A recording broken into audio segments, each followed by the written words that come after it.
We are Fairview Range Home Care and Hospice. So we provide home care services and hospice services. So home care is for people who discharge from the hospital, they have something going on and they need help to get better.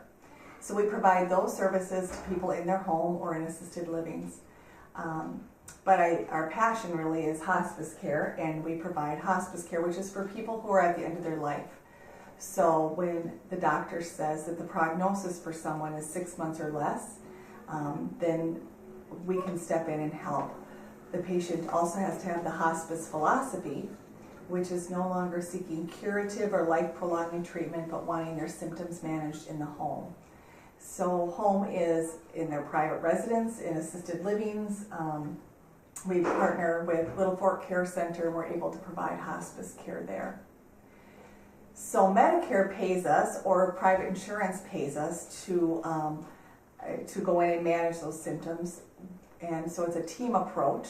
We have nurses, social worker, home health aide, chaplain, volunteers, the patient's primary physician, and then our medical director, Dr. Crosley.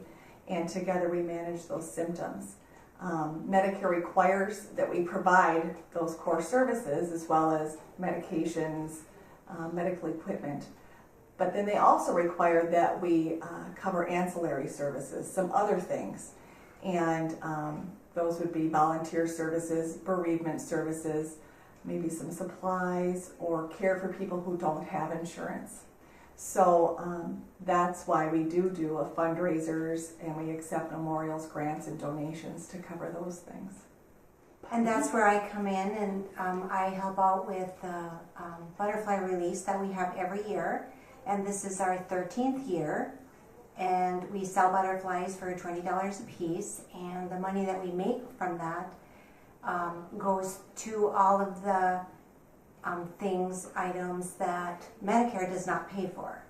So we really rely on the people to donate to help pay for that. And it also covers all the volunteers, and I'm the volunteer coordinator, and I find a volunteer for the people that are on hospice. And you can still buy a butterfly until July 3rd. So if you want one, make sure you can call the office and let me know, or you can mail it in. There's one more week at Super One where you can come in from 9 to 4, and you can purchase your pre-order your butterfly at that time. The really neat thing about the butterfly release too is not only is it a fundraiser for us, but it's also a memorial event. And so we read the names of everybody who's died while on hospice the past year, as well as those that if you purchase a butterfly and you want to have that name read in memory of your loved one, we read that name aloud too. And then you get your butterfly, or some people order a couple, and it's in a little envelope, and you open it up and this butterfly takes off. It's really kind of a neat event. It offers a chance for a lot of healing, and it's just a beautiful, beautiful event. And another thing you could do is if you wanted to release your butterfly at your own house or cabin, or with your own family around, you can also do that. Just let me know, and you can come and pick up the butterflies, as many as you order. So.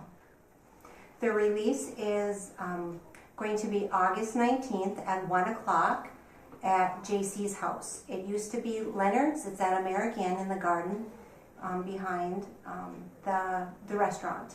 And it is now called JC's house. Yeah, a real beautiful location. Yes.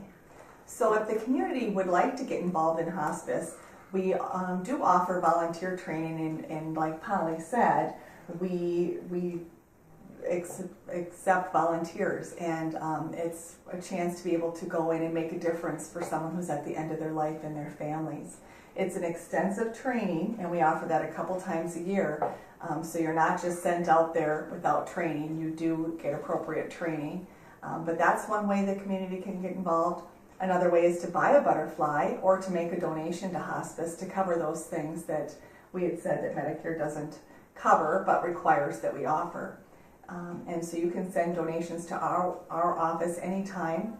Our address is 2716 Crescent Drive right here in the Falls. And for hospice care, we cover most of Coochin County.